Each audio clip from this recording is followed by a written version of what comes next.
साल 2005 एक ऐसा साल जिसमें टाइटन से आए हुए सिर्फ एक सिग्नल ने हमारे सोलर सिस्टम में मौजूद एक्स्ट्रा टेरेस्ट्रियल लाइफ के मौजूदगी की शंका को ठोस कर दिया। एलियंस की मौजूदगी का शक हकीकत में तब्दील होने के कगार पर था, क्योंकि इन सिंपल लैंग्वेज साइंटिस्टों को वहां पर वाटर, हाइड्रोजन, मीथेन और नाइट्रोजन साइकिल ये सारी चीजें मिली। एंड फॉर योर इंफॉर्मेशन, ये सारी वही चीजें हैं जो आज पृथ्वी पर मौजूद है, जो जीवन के अस्तित्व का रीजन है। सो क्या सच्ची में टाइटन में भी लाइफ एग्जिस्ट करती है या फिर नहीं? Well, let's find this out. दरअसल टाइटन एक काफी इंटरेस्टिंग मून है।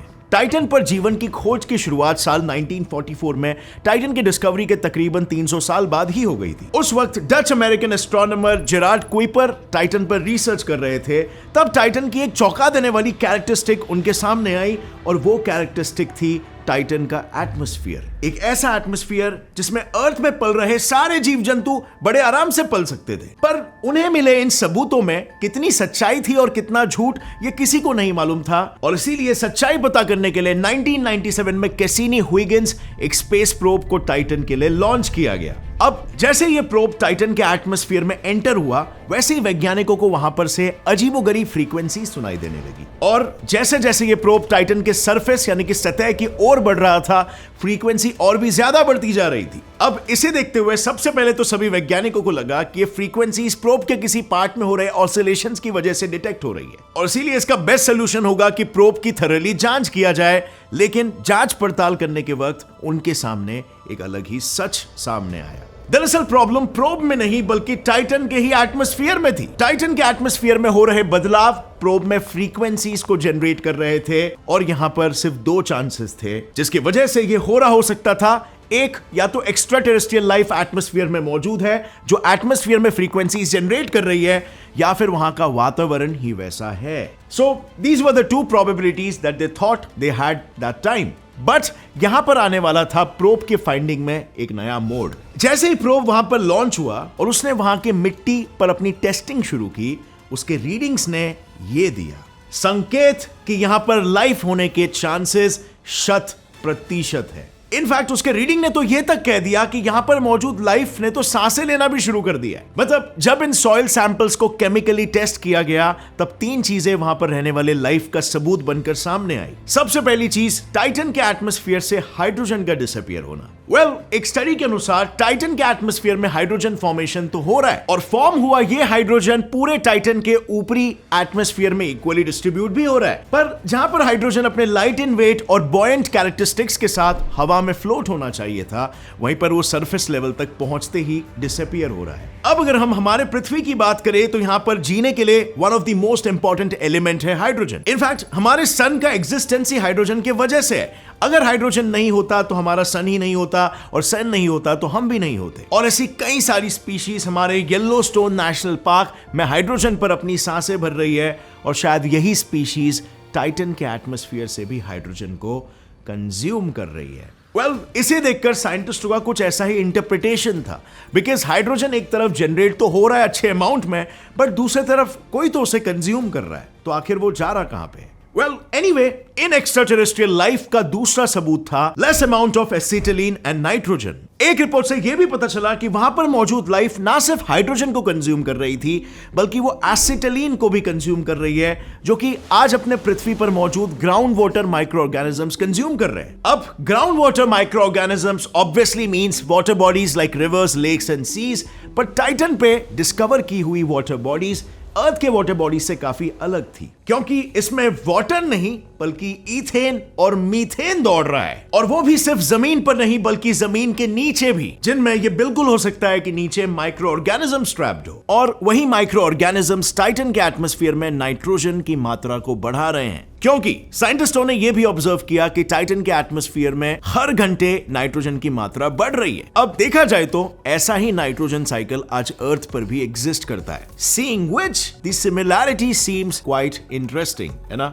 वेल, इतनी ज्यादा सिमिलैरिटीज जान के शॉक हो गए, बट द फैक्ट इज आज भी दुनिया भर में ये जानकारी काफी कम लोग जानते हैं, क्योंकि ये चीजें हमें स्कूल में नहीं सिखाई जाती और ना ही इसके बारे में कभी डिस्कस किया जाता है। और हमें ये सारी चीजें तब पता चलती है जब साइंटिस्ट, एस्ट्रो रिसर्चर्स इनके बारे में कोई बुक या रिसर्च पेपर पब्लिश करते हैं। और इसके पीछे का मेन मकसद हमेशा ये होता है कि वो लोगों के मिसकंसेप्शंस को दूर कर सके, जैसे स्टीफन हॉकिंग ने अपनी किताब थियरी ऑफ एवरीथिंग में किया है। हम उनकी नॉलेज और स्टडीज से लर्न कर सके और आगे आने वाली जनरेशंस के लिए नए रास्ते बने, इसीलिए उन्होंने बेसिकली वो किताब लिखी है। बट सबसे बड़ी प्रॉब्लम यहाँ पर ये होती है कि ऐसी किताबें पढ़ने के लिए हमारी इंग्लिश बहुत तगड़ी होनी चाहिए, वरना हमें काइंड ऑफ कंटाल आता है, राइट? और ये किताब तकरीबन 150 पेजेस की है। वेल, इसी प्रॉब्लम का सोल्यूशन लेकर आया है Kuku FM app. Kuku FM एक ऐसा ऑडियो बुक प्लेटफॉर्म है जहां पर आपको सेल्फ एम्पावरिंग बुक्स के साथ ही finance, history, motivation, science, business, career, leadership ऐसे डिफरेंट जॉनरास की किताबें सुनने मिलेगी। इनके पास बुक समरीज और ऑडियो पॉडकास्ट के फॉर्म में 5000 प्लस आवर्स का नॉन फिक्शन कंटेंट अवेलेबल है,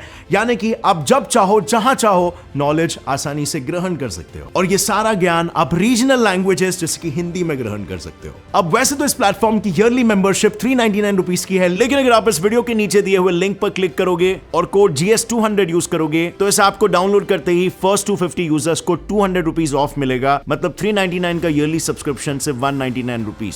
सो जल्दी करो, click on the link in the description below because this truly might be one of your biggest investments in a very cheap rate. And now let's jump back right into the topic. And finally वहां की soil के analysis का तीसरा और आखिरी सबूत था क्रायोवोल्केनिक eruption. एक ऐसा वोल्केनो जिसमें से गर्म तपतपाता हुआ लावा बाहर नहीं आता, बल्कि ठंडा आइसी वाटर, एमोनिया और मीथेन जैसे सब्सटेंसेस बाहर आ रहे थे।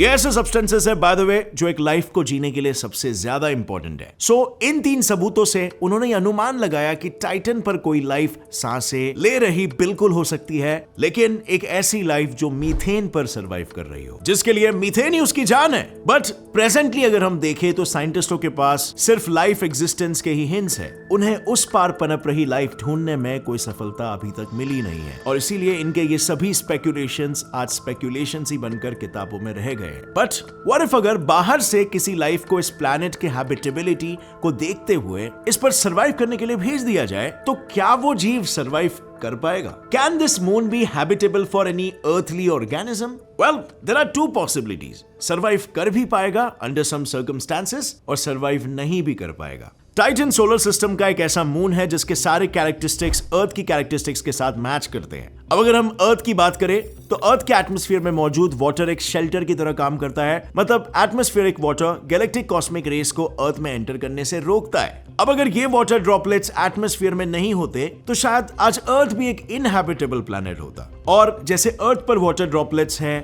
वैसे ही टाइटन पर मीथेन और ईथेन है, जो वही सेम काम करते हैं। टाइटन के सरफेस तक कोई भी कॉस्मिक रेडिएशन को पहुंचने नहीं देते। मतलब अगर मैं वहां मौजूद हिंट्स के इस कवच को देखूं तो मैं ये बोल सकता हूं कि टाइटन पे ऐसी सभी चीजें जो एक लाइफ को सरवाइव करने के लिए जरूरी होती है, सिवाय ऑक्सीजन के, वहां पर मौजूद है। बट डोंट वरी, भले ही यहां पर ऑक्सीजन नहीं है, लेकिन टाइटन के सरफेस के नीचे मौजूद आइसी वाटर हमारी इस भी मुसीबत का हल कर देगा। According to scientist, using a process of electrolysis हम फ्यूचर में ऑक्सीजन खुद भी क्रिएट कर सकते हैं। अब एक तरफ देखा जाए तो टाइटन पर एनर्जी है, पानी है, एक अच्छा एटमॉस्फेयर भी है, और दूसरी तरफ मार्स पर ना ओशंस है और ना ही एक एटमॉस्फेयर। मतलब टाइटन को कॉलोनाइज करने का ख्याल हमारे लिए कोई स्टूपिड ख्याल तो बिल्कुल भी नहीं है, बल्कि it can be one of the smartest ideas. May be in future Mars के पहले हम टाइटन को ही हमारा दूसरा हैबिटेबल होम बना दे। लेकिन वेट अ सेकेंड, ज्यादा खुश होने की जरूरत नहीं है। हर एक चीज की एक पॉजिटिव और नेगेटिव साइड होती है। बस बिल्कुल उसी तरह टाइटन कॉलोनाइजेशन के भी कई सारे नेगेटिव्स है। इसका सबसे पहला नेगेटिव है टाइटन का टेम्परेचर। क्योंकि सन और टाइटन के बीच की दूरी काफी ज्यादा है, इसीलिए अर्थ के कंपैरिजन में सिर्फ और सिर्फ 1% सनलाइट ही उस तक पहुंचती है, और उसमें से 90% सनलाइट तो टाइटन का थिक एटमॉस्फेयर ही एब्जॉर्ब कर लेता है, जिसकी वजह से हीट सरफेस तक नहीं पहुंच पाती, और इसीलिए सरफेस का टेम्परेचर -179 डिग्री सेल्सियस से ना ही कम होता है और ना ही बढ़ता है।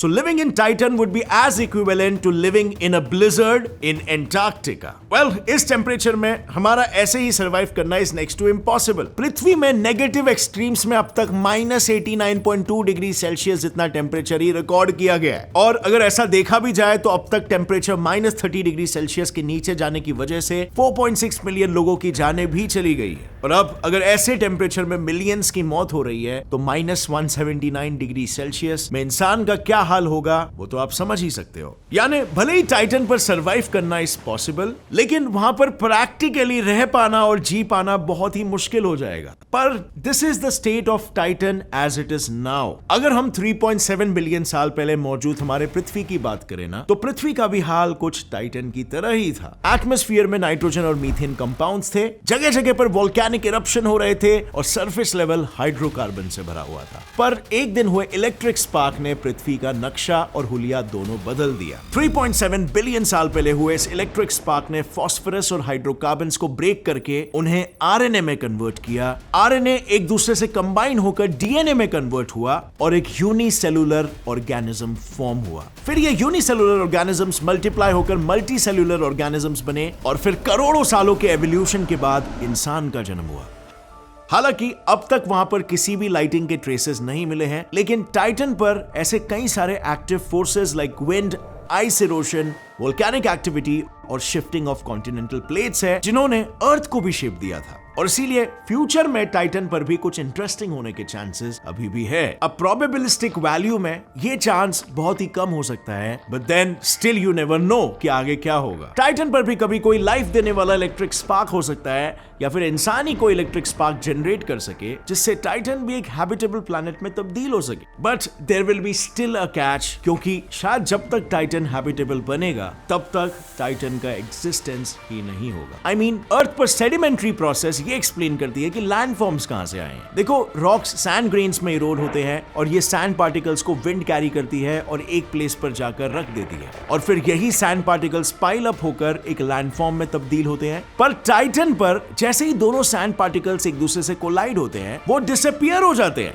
यानी टेक्निकली देखा जाए तो टाइटन पर लैंडफॉर्म्स होना ही नहीं चाहिए था, और अगर है भी तो वो धीरे धीरे कम होने चाहिए थे क्योंकि यहाँ पर पार्टिकल्स डिसअपीयर हो रहे हैं, which is very weird। अब ये क्यों हो रहा है इस पर अभी भी रिसर्चेस चालू है। और फिर सवाल ये भी आता है कि अगर ऐसा हो रहा है तो फिर आखिर टाइटन फॉर्मेशन से लेकर अब तक सेम शेप में ही क्यों है। वेल, रिसर्चर्स के अनुसार Titan special type of sedimentary process को एग्जिबिट करता है which is nothing but sintering। Basically इसमें नेबरिंग ग्रेन्स एक दूसरे से कोलाइड होते वक्त एक दूसरे से फ्यूज होकर एक बड़ा और स्ट्रॉन्ग पीस बनाते हैं जिसका विंड बाल तक बाका नहीं कर पाता। लेकिन आखिर ऐसा कैसे होता है कि ये इतने बड़े हो रहे हैं और इन दोनों पार्टिकल्स में कौन से फोर्सेस जनरेट हो रहे हैं? वेल, इन्हीं सब पहलुओं की डिटेल में स्टडी करने के लिए नासा ने ड्रैगन फ्लाई मिशन को ऑर्गेनाइज किया है जो 2027 में लॉन्च किया जाने वाला है। And now we have all the possible ingredients जो लाइफ बनाने में काम आती है। हमारे पास एनर्जी है, वाटर है, ऑर्गेनिक मटेरियल्स भी है, बस इन सबको मिक्स करके लाइफ को फॉर्म करने की देरी है, जिसमें अगर नेचर ये नहीं कर पाई तो इंसानों का बहुत बड़ा रोल हो सकता है। आपको क्या लगता है? वेल, क्या आपको लगता है कि हम इन प्लेसेस को फ्यूचर में हैबिटेबल बना पाएंगे? अगर हां तो नीचे कमेंट सेक्शन में अपनी राय मेंशन करना, और अगर इस वीडियो से आपको कुछ भी नया सीखने मिला एक लाइक जरूर ठोकना। Get Set Fly Science channel को भी सब्सक्राइब कर लो और बेल नोटिफिकेशन दबाओ ताकि आगे आने वाली हमारी कोई भी वीडियो की अपडेट आप मिस ना कर सको। और आप फ्रेंड्स, जाने से पहले कुकू एफएम ऐप इंस्टॉल करना मत भूलना, link is in the description. See you next time friends, till then as always stay curious, keep learning and keep growing. जय हिंद।